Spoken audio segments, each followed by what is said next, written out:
म्हणले की जाधव साहेब operation tiger आमचं कंप्लीट झालेलं आहे. त्याच्याबद्दल काय? ऑपरेशन टायगर आहे का ऑपरेशन गाढव आहे येणारा वेळच काळच ठरवला. जशा प्रकारची वंदना, जशा प्रकारच्या या पैशाच्या जोरावर गोष्टी करताय, सगळे मतदार विकत घेण्याचा प्रयत्न करताय. 17 ठिकाणी निवडणूक लागली होती, कित्येक ठिकाणी बिनविरोध झाली, कित्येक ठिकाणी वापस घेण्यासाठी लोकांवर दबाव टाकण्यात ही खऱ्या अर्थानं लोकतंत्राची हत्ती आहे. पण परभणीकरांनी दाखवून दिलेल्या निवडणूक काय असते.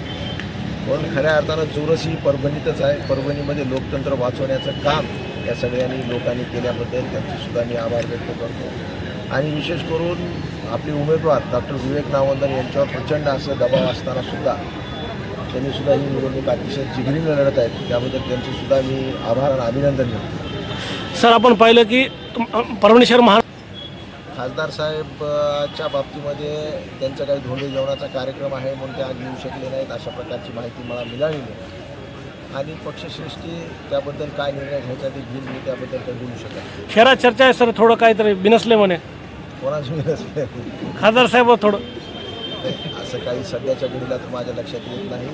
आम्ही सर्व एक संघ मिळून ही निवडणूक लढवू आणि विशेष प्रमाणे विजय आमचा झाल्याशिवाय राहणार नाही हे सुद्धा या निमित्तानं आपल्याला सांगू इच्छितो. फक्त महाविकास साहेबांनी बोलले की हे सर्व आमदार राहुल पाटील यांच्या नेतृत्वाखाली ही निवडणूक चालू आहे.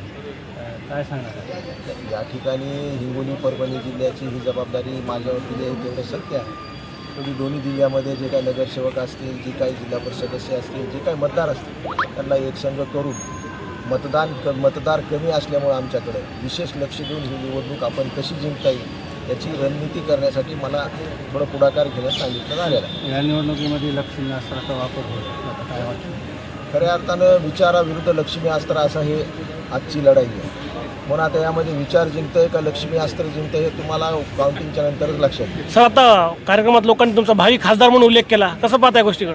काही प्रेमानं लोक बोलत असतात, असे जे जवळचे लोक असतात त्यांना त्यांच्या नेत्याबद्दल अपेक्षा असतील पण असे काही बोलले असतील. पण असं काही नाही, आम्ही पक्षाचा एक निष्ठावान कार्यकर्ता आहे आणि पक्षाने जे काही काम दिलं ते आम्ही इमानदारीनं आजही केलेलं आहे, कालही केलेलं आहे आणि उद्याही करत आहोत. 29ला डॉक्टर राहुल पाटील खासदार संजय जाधव दिसते का परस्पर लढाई विरोधात?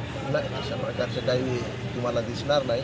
जे काय होईल ते 2029ला होईल. आत्ताच त्याबद्दल मी काय वाच्यता करणार नाही. महाविकास आघाडीच्या नेत्यांनीच आता तुम्हाला उपमा दिली की भावी खासदार म्हणून.